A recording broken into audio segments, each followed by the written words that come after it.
Not just his male followers who call him the Son of God. In John 11, Lazarus dies, and Martha, the sister of Lazarus, meets Jesus on his way to raise Lazarus from the dead.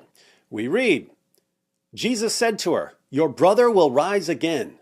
Martha said to him, "I know that he will rise again in the resurrection on the last day." Jesus said to her, "I am the resurrection and the life. Whoever believes in me, though he die, yet shall he live. And everyone who lives and believes in me shall never die. Do you believe this?" She said to him, "Yes, Lord. I believe that you are the Christ, the Son of God, who is coming into the world."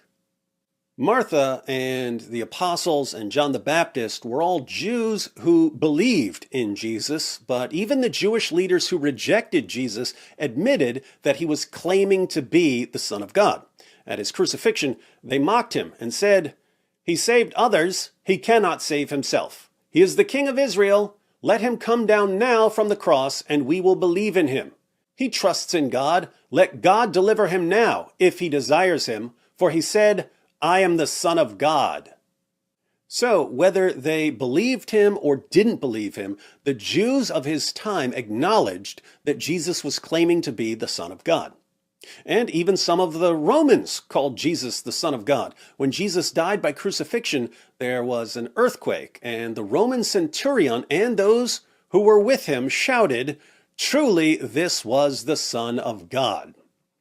Even demons would call Jesus the Son of God as he was casting them out of people. We read in Luke 4, "And demons also came out of many, crying, 'You are the Son of God.'" Now, think about the diversity of witnesses we have here. The Father identifies Jesus as the Son of God. Jesus identifies himself as the Son of God. The Holy Spirit identifies Jesus as the Son of God. The angel Gabriel identifies Jesus as the Son of God. The prophet John the Baptist identifies Jesus as the Son of God. Jesus' apostles identify him as the Son of God. Martha identifies him as the Son of God. Roman soldiers identify him as the Son of God. Demons identify him as the Son of God. And people who certainly didn't believe that he's the Son of God publicly proclaimed that he was claiming to be the Son of God.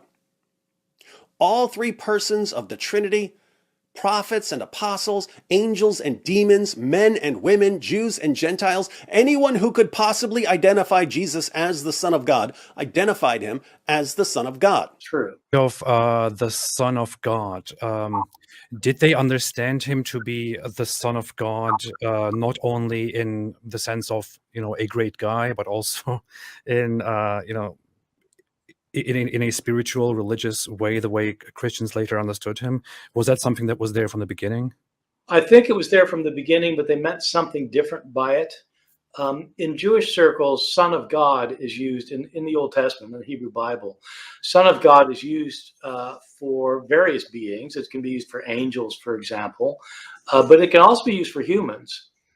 The King of Israel was known as the Son of God. And the logic of it was that God has a kind of a representative on earth through whom he channels his will.